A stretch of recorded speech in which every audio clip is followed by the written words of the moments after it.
ராஜாதி ராஜ ராஜ மார்த்தாண்ட ராஜ கம்பீர ராஜ குலஜனக ராஜ பராக்கிரம ராஜ வைராக்கிய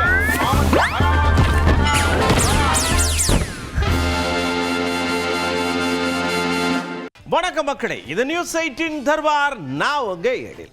அதாவதுங்க, நாளொரு மேனியும் பொழுதொரு வண்ணமா அனல் சகிக்குது. சூரியன் காண்டாகி போய் இது பண்றாப்ல, எனக்கு போட்டியா பிரச்சாரமா பண்றீங்கன்னு வெளுத்து வாங்குறாப்ல. அப்படியே சோர்வாகி போறாங்க வேட்பாளர்கள் எல்லாம். சரி, வேட்பாளர்கள் சோர்வாகிறாங்க, ஆனா தொண்டர்கள் படு கூசியா இருக்கு. அப்படி என்னென்னலாம் இருக்கு பாப்போமா? வாங்க போவோம்.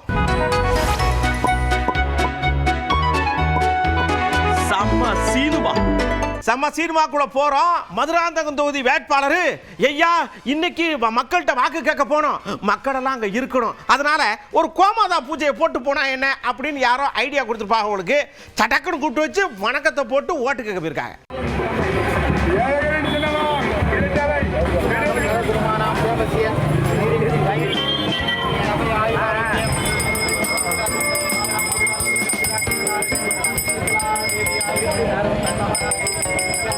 ஐயா, நீங்க எவ்வளவு பூசையை போட்டாலும் சத்தம்னு ஒண்ணு இருக்குல்ல, அந்த சத்தத்தை கேட்டா மக்கள் ஆட்டோமேட்டிக்கா வருவாங்க, சடக்குன்னு ஓட்டு கட்டுவாங்கல்ல. கேட்டார்ல திமுக வேட்பாளர் ஒருத்தர், அப்படியே பம்ப மேல முழங்க ரன்னங்க ரெட்டக்கு ரன்னங்க ரெட்டக்கு ரன்னங்க ரெட்டக்குன்னு ஓட்டு கட்டாரலாம்.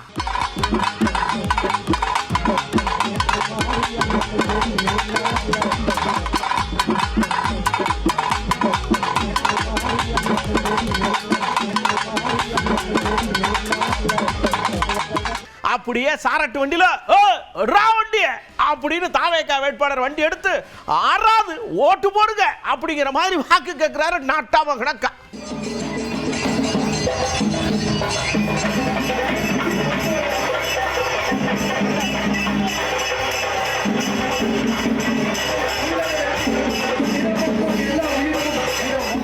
அப்படியே பூண்டி தொகுதியில நம்ம கலைவாணன் இருக்காங்கல்ல, சாரட் வண்டியில் போறதுல அந்த காலம்யா, நாடோடி மண்ண மாதிரி ஏறி சட்டக்கடி சட்டக்கடி சட்டக்கடின்னு போய் ஓட்டு கேட்கறது இந்த காலம். ஆனா இந்த குதிரை சட்டக்கடின்னு போல டக்கு டக்கு டக்குன்னு தான் போகுது.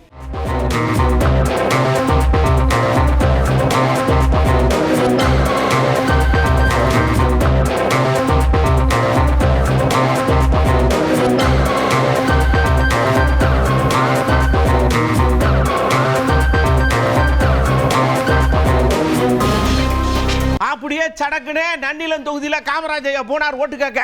பஸ் எல்லாம் வந்திருக்கு, வந்த உடனே மலமலன்னு இறங்கினார். ஏ ஐயா, ஓட்டு போட்டுருக்க நமக்கு 23ஆம் தேதி அப்படின்ற மாதிரி கேட்டாரு வாருங்க. எல்லாரும் பஸ்ஸுக்குள்ள இருந்து பேன்னு பார்க்காங்க.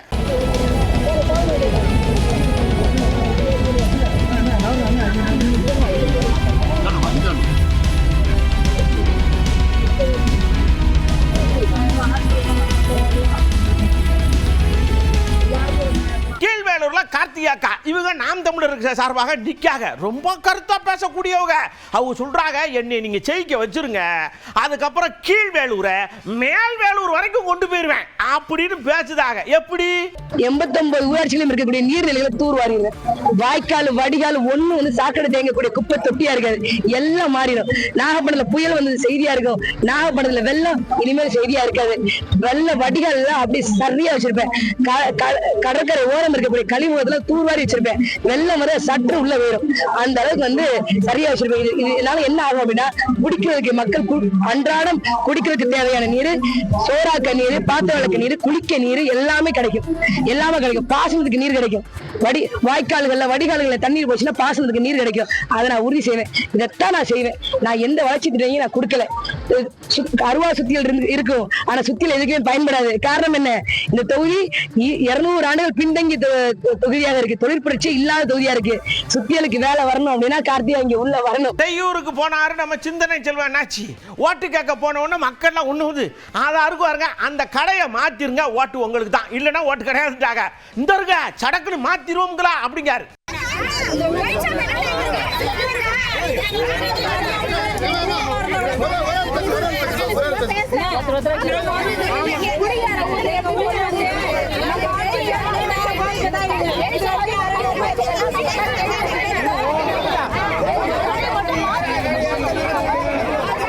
அப்படியே நம்ம திருமாண்ணே ஓட்டு கேட்க போனாரு எம்ஆர்கே பன்னீர்செல்வம் அண்ணாச்சியோட. அங்க ஒரு சோடி நின்றுக்கிட்டு நீங்க ஓட்டு வேணும்னா தாலி எடுத்து கொடுத்து என்னை கெட்ட வச்சா தான் நான் ஓட்டு போடுவேன் அடம் பிடிக்க, சரிப்பா கெட்டுப்பான்னு சொல்லி எடுத்து கொடுத்து மங்கல்யம் தந்துரானே அப்படின்னு சொல்லல. ஆனா கெட்டிட்டாங்க, ஓட்டு அவங்களுக்கு தான்.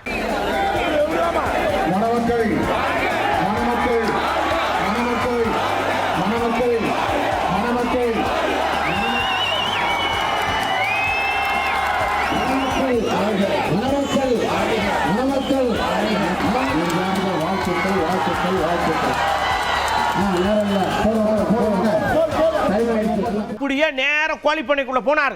அங்க இருக்கிற கோழிக்காரர்கிட்ட நல்லா விசாரிச்சு அங்க இருக்க வீட்டுலாம் ஓட்டு போடுங்கன்னு சொல்லிட்டு அங்க இருக்க முட்டையெல்லாம் லவக் எடுத்தாரு. எல்லாரும் பேன் பார்க்கும்போது முட்டையை எப்படி பதனமா பாதுகாத்து எடுக்கணுமோ அதே மாதிரி ஓட்டையும் பதனமா பாதுகாப்பா போடணும். கரெக்டா போடணும், இல்லடா செதஞ்சிரும் அப்படிங்க.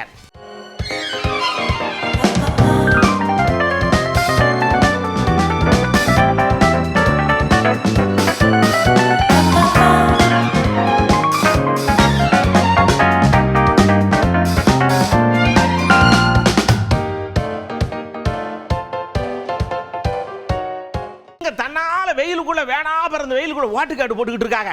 சடக்குன்னு மத்திய அரசு நாடாளுமன்றத்தை கூட்டு எல்லா மசோதையை நிறைவேற்றும் சொன்னா கோவம் வருமாறாதா? சடக்குன்னு முதலமைச்சர் பேப்பர் எடுத்தாரு, சட்டுன்னு பத்த வச்சாரு, மலமலமலமலன்னு எரிஞ்சு ஒளிகேன்ட்டாரு, டப்புன்னு கீழே ஓட்டார். மாநில அரசாங்கத்தின் உரிமையை பறிக்காது. தமிழ்நாடு போராடும், தமிழ்நாடு வெல்லும். தமிழ்நாடு போராடும், தமிழ்நாடு வெல்லும்.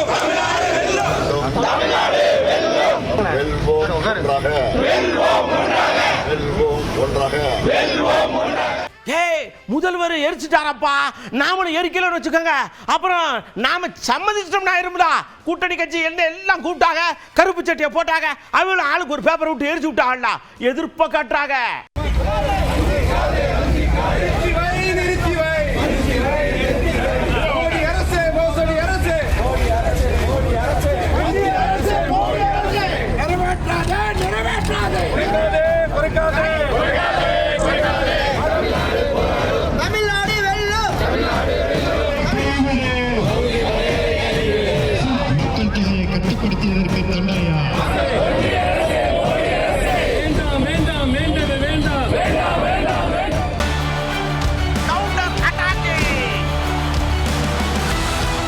அப்படியே கவுண்டருக்குள்ள போறான். டி ராஜா ஐயா ஏற்கனவே அப்படியே கம்பீரமா விளக்கம் கொடுத்தாரு. அவர்கிட்ட போய் ஐயா அதுதான் ஒரு பிரச்சனை இல்லைன்னு சொல்றாங்க. ஐயோ அவங்க சொல்றது பூரா பொய். முதல்ல சொல்லும் போது தேனா இருக்கும், அதுக்கப்புறம் அது வீணா போகும் அப்படிங்கறல. பாஜக எதை வேண்டுமானாலும் பேசலாம். அவர்களுடைய குறிக்கோள் இதை பயன்படுத்தி ஆதாயம் தேட வேண்டும், அரசியல் ஆதாயம் தேட வேண்டும், தேர்தலில் வாக்குகளை பெற வேண்டும் என்பதுதான். பாஜகவிற்கு, பாரதிய ஜனதா கட்சிக்கு பெண்களுடைய உரிமைக்காக குரல் கொடுக்கிற தத்துவம் இல்லை என்பதை நாம் புரிந்து கொள்ள வேண்டும். ஆண் பெண் என்று எடுத்துக்கொண்டால் அவர்கள் சமமாக இருக்க வேண்டும் என்பதை ஒப்புக்கொள்ளாத அமைப்பு தான் RSS. இந்தியாவில் ஜாதியின் பெயரால், மதத்தின் பெயரால், ஏழை பணக்காரன் என்ற பெயரால் ஏற்றத்தாழ்வுகள் நீடிக்க வேண்டும். பெண்களுக்கு சம உரிமை கூடாது, பெண்களுக்கு சமத்துவம் கூடாது என்ற கொள்கையை கொண்ட அமைப்பு தான் RSS. அந்த RSS அரசியல் கருவிதான் பிஜேபி என்பதை நாம் புரிந்து கொள்ள வேண்டும். RS பாரதிய ஏட்ட விறுவிறுன்னு போய் அமித்ஷா ஒரு பிரச்சனையும் இல்லை, உங்களுக்கு கூடுதலாக தான் கிடைக்க போகுது, நீங்க இப்படி இது பண்றீங்கன்னு சொல்றாரு. சொன்னா இங்க வருங்க, அவர் அப்படித்தான் பேசுவாரு. ஏன்னா உங்களுக்கு காரியம் ஆகணும். அவர் ஒன்றும் கடவுள் கிடையாது, சட்ட நுணுக்க வேற தம்பிக்காரா. அமித்ஷா என்ன ஆண்டவனா சார்? அமித்ஷா என்ன ஆண்டவனா? அமித்ஷா பொய் சொல்வதற்கே பிறந்தவர், பொய் சொல்லிக் கொண்டே இருப்பவர். ஆகவே அவர் சொல்றதுல நீங்க கேர் பண்ணி அவர் ஏற்கனவே சொன்னல, டிமானிட்டைசேஷன் ஆக கம்ப்ளீட்டாக பிளாக் பண்ணிலாம் போயிட்டு வந்தார். ஒரே ஒரு பைசா இந்த கஜானாக்கு லாபம் வந்துதா? ஒரு சிங்கிள் பை வந்துதா? தமிழ்நாட்டுக்கு 39லேருந்து 70 வரைக்கும் கொடுக்கணும். சும்மாலாம் கிடையாது. நீங்க வாட்டுக்கு ஏதாவது பேசிட்டு இருந்தீங்கன்னா அப்புறம் நான் வந்து ராயபுரத்துல இருந்து பல்ட்டி அடிப்பேன் அப்படிங்கிறலாம். எந்த காலத்திலும் சரி அது டீலிமிட்டேஷன் வந்து பார்த்தீங்கன்னா 2011 அந்த மக்கள் தொகை கணக்கெடுப்பின்படி தான் 2011 அந்த மக்கள் தொகை கணக்கெடுப்பு தான் நடக்கணும். அது மட்டும் இல்லாம எந்த காலத்திலும் வந்து தொகுதி குறையக்கூடாது. நமக்கு நியாயப்படி பார்த்தா டீலிமிட்டேஷன் படி பார்த்தா கிட்டத்தட்ட 70 தொகுதி வரணும். அந்த மாதிரி வந்து வந்தா நீங்க பிரிங்க. இல்லைன்னா வந்து 234 தொகுதிக்குள்ளவே ஒரு டீலிமிட்டேஷன் பண்ணுங்க. ஏன் உதாரணத்துக்கு நான் சொல்றேன், இங்க வந்து 1,56,000 ஓட்டு இருக்கு ராயபுரத்துல. அதுக்கு துறைமுகத்துல ரொம்ப குறைவு. குறைஞ்சு போச்சு 2,06,000. அதே சோழநல்லூர்ல பாத்தீங்கன்னா வந்து கிட்டத்தட்ட வந்து 5 லட்சம் ஓட்டு இருக்கு. ஸோ அந்த மாதிரி இல்லாம 234லையும் ஒரு அலைன்மெண்ட் ஒரு சீரா அமைச்சு ஒவ்வொரு தொகுதியிலையும் வந்து அதை வந்து ஆவரேஜ் பண்ணி ஈக்குவலா பண்ணா அது ஆனா அது 234 பண்ணும்போது இந்தியா ஃபுல்லா பாத்தீங்கன்னா தொகுதிகள் மாறக்கூடாது. சரிங்களா? அதுதான் அப்படி வந்து டீலிமிட்டேஷன் பண்ணோம்னா நமக்கு வந்து 65 தொகுதி 70 தொகுதி வரணும். வந்தாங்கல்ல குஷ்பு அக்கா, என்ன தமிழ்நாட்டில் மட்டும் எது செஞ்சாலும் உடனே இது ஒன்றுதியா, மற்ற ஸ்டேட்டெல்லாம் அமைதியாக வேடிக்கை பார்த்துட்டு சரிங்க நீங்கள் எங்கே கொதிக்கியன்னு கேட்காங்க. அக்காவுக்கு தெரியல மேட்ரு என்னன்னு. திமுக பொறுத்த வரைக்கும் எந்த ஒரு சட்டத்தை கொண்டு வந்தாலும் அதுக்கு எதிர்ப்பு தெரிய வைக்கிறாங்க. ஏன்னா அவங்களால பண்ண முடியாதது இன்னைக்கு சென்ட்ரல் கவர்மெண்ட் பண்ணிட்டு இருக்காங்க. இந்த சட்டம் கொண்டு வந்ததுனால திமுக மட்டும்தான் பாதிப்பு இருக்கா? இந்தியா முழுவதும் வேற எங்கேயாவது இதுக்கு போராட்டம் நடத்துறாங்களா? அப்போ திமுகக்கு மட்டும் என்ன பிரச்சனை இருக்கு நான் கேட்குறேன். திமுகக்கு மட்டும் ஏன் பிரச்சனை இருக்கு? மற்ற மாநிலத்தில் போராட்டம் நடத்துறாங்களா? எதிர்ப்பு தெரிய வைக்கிறாங்களா? இல்ல. அப்போ இதுல தெளிவாக தெரியுது அவங்க அரசியல் மட்டும்தான் பண்றாங்க. தோல்வி பயம் அவங்களுக்கு எப்பவும் வந்துச்சு. அடுத்த தேர்தலில் நிச்சயமாக நாங்கள் ஜெயிக்க போறது இல்லை. இந்த தேர்தலில் திமுகவுக்கு மிகப்பெரிய ஏமாற்றம் இருக்கு. அது முதலமைச்சர் ஸ்டாலின் அவர்களுக்கு நல்லா தெரியுது. திமுகவில் இருக்கிறவங்களுக்கு அத்தனை பேருக்கு தெரியுது. அதனாலதான் இந்த மாதிரி செயல்படுறாங்க. அதாவதுங்க விளக்கணையை வச்சுக்கிட்டு எங்க தப்பு நடக்குன்னு அக்கா பார்த்துட்டு இருந்துருப்பா. அவங்களுக்கு கண்ணில் விளக்கணையை ஊற்றிக்கிட்டே, அதாவது எரிச்சிக்கல்ல தீப்பெட்டியை வாங்கி எரிக்க வேண்டியதானே, அதெல்லாம் லைட்டர் வாங்கி எரிக்கிறது. அப்போ உள்ளூர் உற்பத்தியாளர்களுக்கு நீங்க உதவல, வெளியூர்காரனுக்கு தான் உதவுறியா அப்படின்னு அந்த இடத்துல லைட்டா உள்ள விடுறாங்களா வண்டியை. சரி, இன்னைக்கு நான் காலையில வந்து போராட்டம் நடத்துனாங்கல்ல, நீங்களும் நானும் சேர்ந்து தானே பார்த்தோம். பிளாஸ்டிக் பேண்டா இருக்குல்ல, லைட்டர் வச்சுட்டு பிளாஸ்டிக் தானே ஏத்துனீங்க. முதலமைச்சருக்கு அது கூட தெரியாது பிளாஸ்டிக் பேன் இருக்கு. இந்த லட்சணத்துல நீங்க மாநிலத்தை காப்பாற்ற போறீங்களா? ஒரு பேசிக் காமன் சென்ஸ் இல்லாம நீங்க வேலையை செஞ்சீங்கன்னா அப்போ மக்களுக்காக என்னத்தான் போராடுறீங்க? சும்மா ஒரு ஃப்ரண்ட் பேஜ் நியூஸ் இருக்கணும் பாருங்க, மக்கள் ஏமாத்துறதுக்காக நான் பாருங்க உங்களுக்காக நிக்கிறேன்னா. ஒரு basic common sense, plastic is ban. பிளாஸ்டிக்கே நீங்க பத்து லைட்டர் வச்சுட்டு நீங்க பத்த வைக்கிறீங்க. அப்போ இதுலயே அவங்களுடைய செயல் எப்படி இருக்கு, மனநிலை எப்படி இருக்கு யோசிச்சு பாருங்க. திமுக காரர்களுக்கு எப்பயுமே ஒரு பிம்பத்தை உருவாக்குறது பெரிய ஆளுங்க. விஜயதாரணி அக்கா கண்டுபிடிச்சிருக்காங்க. கேஸ் தட்டுப்பாடு கிடையாது, பெட்ரோல் தட்டுப்பாடு கிடையாது, ஆனா தட்டுப்பாடு இருக்க மாதிரியே கொண்டு போறாங்கல்ல.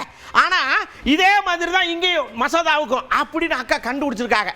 நிறைய கேஸ் வச்சிருப்பாங்க போட்டுருக்கு. ஏற்கனவே பெட்ரோல் டீசல் தட்டுப்பாடு இருக்குங்கிற மாதிரி ஒரு பிம்பத்தை உருவாக்கி 50-100 பைக்கை கொண்டு போய் ஒரு பெட்ரோல் பங்க்லையும் தமிழ்நாட்டில் அவங்க கட்சி நிர்வாகிகளே நிறுத்திட்டு ஒரு நெருக்கடியை கொண்டு வந்து ஒரு தட்டுப்பாடு இருப்பது போன்ற ஒரு பிம்பத்தை உருவாக்க முயற்சி பண்ணாங்க. ஆனால் பிரதமர் மோடி அவர்கள் அதையெல்லாம் தட்டிட்டு பெட்ரோல் டீசல் சரியாக கிடைக்கிறது, அதே மாதிரி எந்த விலை உயர்வும் கிடையாதுங்கிறத மத்திய அரசு உறுதி பண்ணிட்டாங்க. ஆனா வேண்டுமென்றே இங்க தமிழ்நாட்டில் அப்படி ஒரு பிம்பத்தை உருவாக்க திமுக செய்தது நமக்கெல்லாம் ஞாபகம் இருக்கு. அதே போல டீலிமிட்டேஷன் விஷயத்திலையும் திட்டமிட்டு திமுக செய்கிறதே தவிர அதன் கூட்டணி கட்சிகள் திட்டமிட்டு செய்யறாங்க. அதனால டீலிமிட்டேஷன்ல சீட்டு கூட தான் போதே தவிர குறையிறதுக்கு எந்த வாய்ப்பும் இல்லை. வேண்டுமென்றே திமுக செய்வதை மக்கள் புரிந்து கொள்ள வேண்டும். இது திசை திருப்பும் நடவடிக்கை. எலெக்ஷன் நேரத்தில் அவங்களுக்கு எங்க தோத்துருவோம் அப்படிங்கிறதுனால அவங்க இதை மக்களை திசை திருப்புவதற்காக செய்யக்கூடிய செயல்கள் தான். அப்படியே முதலமைச்சர் ஐயா காதுக்கு இது போன உடனே 2 பேர் இப்படியே புலம்பிட்டு அடங்க. இப்போ நாங்கள் கொடுத்தது ட்ரெய்லர் தான், மெயின் பிக்சர் வேற வச்சிருக்கிறோம். அப்போ இருக்குது உங்களுக்கு. தமிழன் என்றொரு இனம் உண்டு, தனியே அவருக்கு ஒரு குணம் உண்டு. கருப்பு கொடி ஏற்றி இன்னைக்கு காட்டிட்டோமா? இது வெறும் ட்ரெய்லர் தான். மெயின் பிக்சரை பார்க்கணும்னு டெல்லி ஆசைப்படக்கூடாது. தமிழர்களுடைய ரத்தத்தில் சூடு குறைஞ்சிடுச்சு, தெருவில் இறங்கி போராட மாட்டாங்கன்னு நினைக்காதீங்க. மொழிக்காக வீதிகளில் இறங்கினவங்க எங்கள் இனத்துடைய உரிமைக்காக இறங்க மாட்டோமா? தமிழர்களுக்காக போராட யார் இருக்காங்கன்னு நினைச்சாங்க? இந்த முத்துவேல் கருணாநிதி ஸ்டாலின் இருக்கான். 1000 எமர்ஜென்சியை பார்க்க நான் தயார். அன்புமணி ஐயா வந்து என்ன சொல்றதுன்னு தெரியாம இருக்காரு. என்னன்னாச்சுன்னு கேட்டா, முதலமைச்சர் அவர் வாட்டுக்கு தர்மபுரியில வந்து என்னென்னமோ பேசுறாரு. ரொம்ப மனசுக்கு கஷ்டமா இருக்கு. நான் எப்படி எல்லாம் ப்ரிப்பேர் பண்ணிட்டு இருந்தேன், எல்லாத்தையும் டோட்டலா ஆஃப் பண்ணி புட்ட மாதிரி பேசிக்கிட்டு இருக்காருங்க. சொல்லி வைங்க அப்படிங்க. ரொம்ப மோசமா எடப்பாடி பழனிசாமி அவர்களை பற்றி அவ்வளோ மோசமா பேசுறாங்க. என்னை பத்தி அவ்வளோ மோசமா பேசிட்டு இருக்காங்க. நாங்க பேச ஆரம்பிச்சோம்னா வேற, நீங்க எல்லாம் தாங்க மாட்டீங்க. ஸ்டாலின் அவர்களே, நீங்க மட்டும் உங்க பிள்ளையும் தாங்க மாட்டார். அதனால அந்த அளவுக்கு நாங்களாம் அந்த அளவுக்கு கீழே இறங்கி நாங்கள் பேச மாட்டோம். பேசுவதற்கு அவசியம் கிடையாது. ஏன்னா நாங்கள் வெற்றி பெற்றுட்டு இருக்கிறோம். நாங்கள் இந்த டைவர்ட்லாம் ஆக மாட்டோம். இதெல்லாம் தேவையில்லாமல் பேசி நாங்கள் மக்களை டைவர்ட் பண்ணுறதுக்கெல்லாம் எங்களுக்கெல்லாம் அவசியம் கிடையாது. எங்கள் நோக்கம் இந்த தேர்தல். உங்கள் நோக்கம் தோல்வி பயத்தில் ஏதேதோ உளறிட்டு பேசிட்டு வேற எதுவும் இல்லை உங்களுக்கு. ஒரு முதலமைச்சர் 5 ஆண்டு காலம் தமிழ்நாட்டு ஆண்ட முதலமைச்சர் எதை சொல்லி வாக்கு கேட்கணும்? 5 ஆண்டு காலம் நான் செய்த சாதனைகளை வச்சு வாக்கு கேட்கணும். அது கேட்கிறாரா? இல்ல. எதை செஞ்சாதானே? எதுவும் இல்லை. இங்க பாருங்க, 5 தொகுதியில நாம நிற்கும். 5ஐயும் நாம தான் ஜெயிக்கிறோம். திமுகவை டெபாசிட்டை இழக்க வைக்கிறோம். கவனமா இருங்க. வட்ட வட்ட இப்படித்தான் கேட்கிறோம். ஆனா டெபாசிட் நமக்கு தான் போகுது. இந்த ட்ரிப்பு அதை மாத்தணும் அப்படின்னு கேட்டுக்கிறார். ஆட்சி அகற்ற வேண்டும். எடப்பாடி பழனிசாமி அவர்கள் தமிழ்நாட்டின் முதலமைச்சராக வர வேண்டும். நிச்சயமாக வருவார். அதுவும் இந்த மாவட்டம் தர்மபுரி மாவட்டம் நல்ல மக்கள், நல்ல வளம், அதே வேளையிலே ஒரு முன்னேற்றம் வேண்டும். நமக்கு நிறைய முன்னேற்றம் வேண்டும். இந்த மாவட்டத்தில் கடந்த சட்டமன்ற தேர்தலில் நம் கூட்டணி 5 தொகுதியிலும் வெற்றி பெற்றது. இந்த தேர்தலில் எனக்கு ஒரு வேண்டுகோள். இந்த தேர்தலில் 5 தொகுதியிலும் திமுக டெபாசிட்டை இழக்க வேண்டும். முடியுமா? முடியுமா? அவ்வளவுதான். நீங்க முடிவு பண்ணிட்டீங்க. யாராலும் தடுக்க முடியாது. அது இந்த தொகுதியில திமுக வேட்பாளரை பத்தி நான் அதிகம் பேச போறது கிடையாது. ஏன்னா பேசுறதுனாலே வேஸ்ட், என் டைம் வேஸ்ட். பேசுற அளவுக்கு ஒன்றும் கிடையாது. ட்விட்டர் குமார் இந்த ட்விட்டர்ல போன்ல நோண்டிட்டே போன்ல பார்த்துட்டே இருப்பார். அவர் எங்கேயோ சென்னைக்கு அனுப்பிச்சு வச்சுட்டாங்க. இது வந்திருக்கிறார். யாரும் இங்கே போட்டி போடுறதுக்கு யாரும் இல்லை, ஆள் இல்லை. அதனால இவர் சென்னையிலேருந்து வர வச்சு நீங்க போட்டி போடுங்கன்னு சொல்லி, அதனால நிச்சயமா டெபாசிட் போகுது. அது வேற. எடப்பாடி ஐயா கொரோனா பீரியட்ல நான் எப்படி பம்பரமா கிருட்டுன்னு சுத்தி ஆட்சி பண்ணோம். ஆனா கொரோனாவை விட மோசமான ஒரு ஆளு வந்து இறங்கியிருக்கார் கரூர்கார். பார்த்து ஜாக்கிரதையா இருங்க. ஜெயிச்சிட்டோம்னா நான் வேற மாதிரி ஆக்ஷன் எடுப்பேங்க. தெற்கு தொகுதியில் நம்ம ஏற்கனவே அதிமுக ஆட்சி இருந்தது, உங்களுக்கு நல்லா தெரியும். 19, 20, 21 ஒரு கொடிய நோய், வைரஸ் நோயின்னு பார்த்தீங்களா? எவ்வளோ கஷ்டப்பட்டோம். அந்த வைரஸ் காற்றிலே பரவி அந்த வைரஸ் பாதிக்கப்பட்டவர்கள் உயிரிழக்கின்ற அளவிற்கு ஒரு கொடிய நோய். அந்த கொடிய நோயோட மிக கடுமையானது கரூர்லேருந்து காற்றில் வந்து கலந்து தெற்கு சட்டமன்ற தொகுதியில் பரவி இருக்குது. திருப்பி சொல்றேன், கொரோனா வைரஸ் தொற்று கூட மருந்து இருக்குது. இப்ப வந்த வைரஸுக்கு மருந்தே இல்லை. அது ஏதாவது பாதிக்கப்பட்டு விட்டா உங்களுக்கு உயிருக்கே ஆபத்து விடும். உங்களுடைய வாழ்க்கைக்கு உழ வச்சிருவாங்க. கரூரை முடிச்சு கட்டி கோவை மாநகரத்தில் தெற்கு சட்டமன்ற தொகுதியில் நுழைஞ்சிருக்கிறாங்க. அவர்களை விரட்டி அடிப்பீங்களா? சத்தமா சொல்லுங்க. விரட்டி அடிப்பீங்களா? பூவா கொட்டுறாங்கய்யா. நாங்க வரும்போது கஸ்தூரி அக்கா இப்படி புலங்காக இதை அடைகிறாங்க. அந்த பூ எதுக்குங்கிறது பின்னாடி தெரியும்னு தெரியல. மகிழ்ச்சிக்கும் ஆர்வத்துக்கும் அளவே இல்லாம கட்டுக்கடங்காம ஒரு மகிழ்ச்சியில இருக்கிறாங்க. ஏன்னு கேட்டா, முன்னாடியெல்லாம் நல்லாட்சி வரும் அப்படின்னு தெரிஞ்சு அதை கொண்டாடுவாங்க. ஆட்சி நல்லா இருக்குன்னு சொல்லி கொண்டாடுவாங்க. இப்ப துஷ்ட சக்திகளை ஒழிக்க போறோங்கிற ஒரு சந்தோஷத்துல அந்த எதிர்பார்ப்புலயே தமிழ்நாட்டு மக்கள் இப்பவே கொண்டாட ஆரம்பிச்சிட்டாங்க. இந்த வாட்டி போட்டியெல்லாம் கிடையவே கிடையாது. தேசிய ஜனநாயக கூட்டணிக்கு எந்த போட்டியுமே கிடையாது. திமுகவை பொறுத்த வரைக்கும் அவங்களுக்கு முடிஞ்சிச்சு, இது இறுதியுரையை எழுதியாச்சு அவங்களுக்கு. தாவேக்காவை பொறுத்த வரைக்கும் அவங்க ஒரு புதிய கட்சி, அதனால அவங்க வரட்டும், வந்து தேர்தலில் அவங்களுடைய இதை நிரூபிக்கட்டும், அதுக்கப்புறம் பேசும். என் நெஞ்சில் குடியிருக்கும் மக்களே, புக்க பூரா கையில் வாங்கிக்கோங்க. மலை நீங்களே படிங்க. எவ்வளவு திட்டம் வச்சிருக்கிறேன். முத்தான 10 திட்டத்தில் முதல் திட்டம் இதுதான் அப்படின்னு எடுத்து சொன்னார் பாருங்க. ஒவ்வொரு பெண்ணும் அதிகாரம் மிக்கவர் என்பதை பறைசாற்றும் வெற்றி மகளிர் திட்டங்கள். அதுல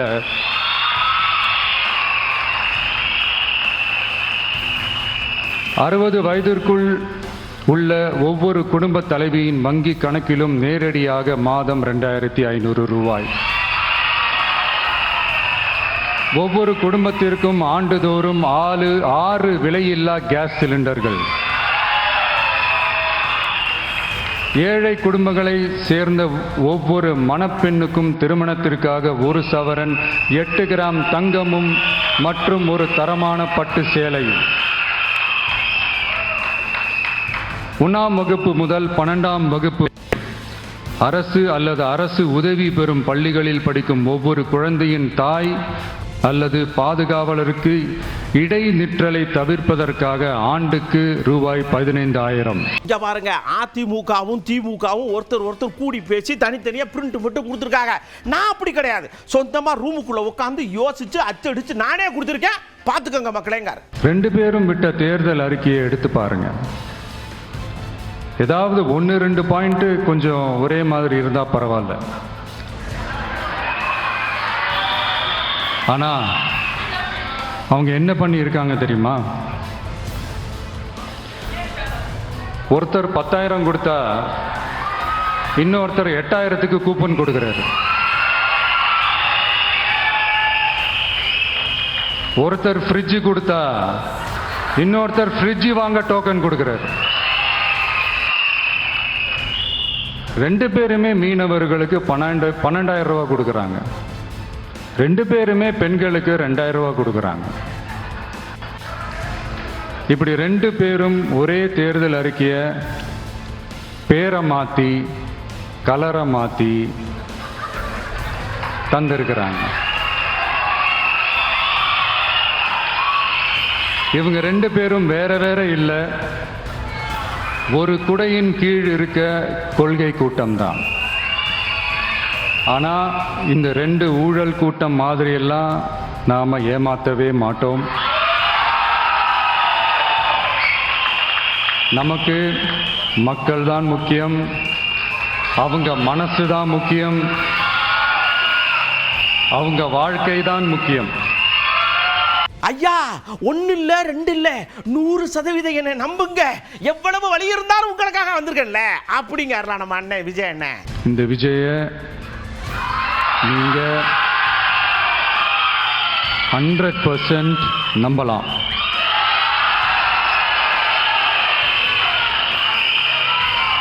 பொய்யான வாக்குறுதிகள் கொடுத்து நான் உங்களை ஏமாற்ற மாட்டேன். மக்கள் காசிலிருந்து ஒரு பைசா கூட தொட மாட்டேன்.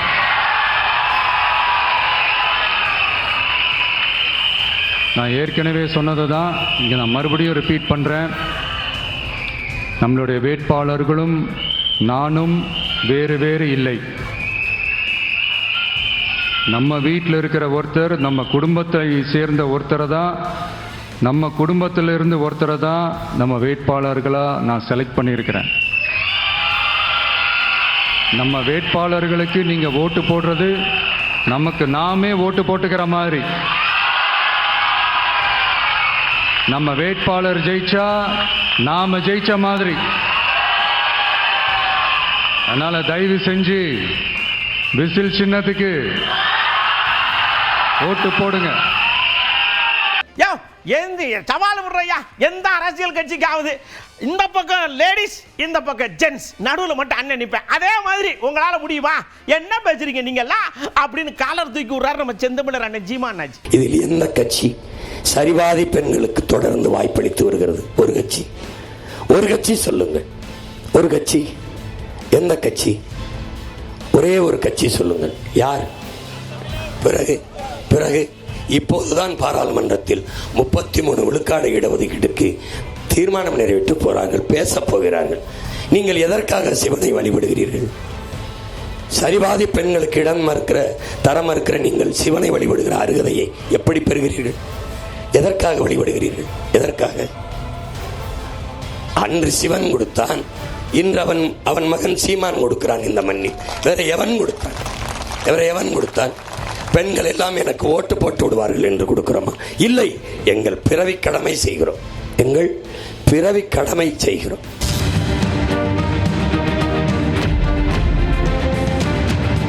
மக்களை இங்க வாங்க. விஜய் ஒரு நடிகர், ஓகே, அவரை பார்க்க எல்லாரும் போறியா, அதுவும் ஓகே, அவர் பேசுறாரு, அது ஓகே. ஆனா அந்த கூட்டத்தில் போனா பொத்து கீழே விழுந்துறாங்க, செயினை புடிட்டு ஓடிறாங்க, ஐயோ அம்மான்னு கத்துறாங்க. இங்க யாரு தப்பு பண்றது?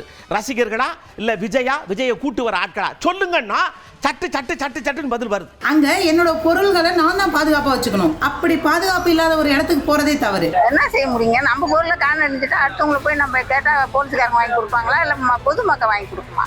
நம்ம திறமை இல்லாத ஏன் கூட்டத்துக்கு போறாங்க? நம்மளே இருந்தாலும் பொம்பளையா இருந்தாலும். இப்போ நகை விற்கிற விலைவாசிக்கு நம்ம வெளியே எங்கே பொதுக்கூட்டா, வெளியே ஃபங்க்ஷனு, திருவிழா எங்கே போனாலும் நகை போடாதீங்க.